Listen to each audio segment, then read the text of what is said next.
What if God was to speak to you in a whisper? Would there be enough quiet in your life that you'd be able to hear?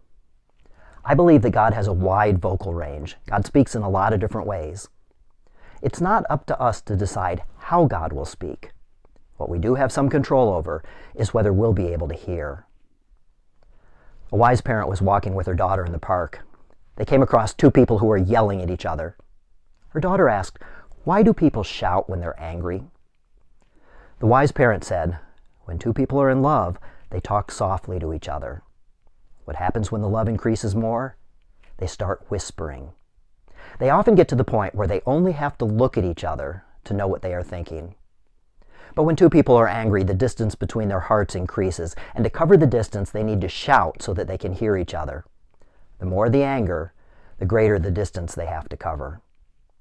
The problem is that though they may be heard, the distance remains. In 1 Kings 19, there's a story about the prophet Elijah. Elijah felt like he was the only faithful person left in the world, and they were coming after him. Have you ever felt like that?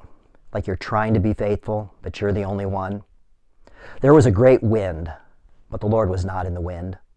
There was an earthquake, but the Lord was not in the earthquake. There was a fire, but the Lord was not in the fire.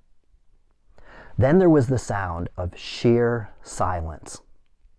It was then that the Lord spoke in a still, small voice. Why would God do that? Why would God choose to speak in a whisper?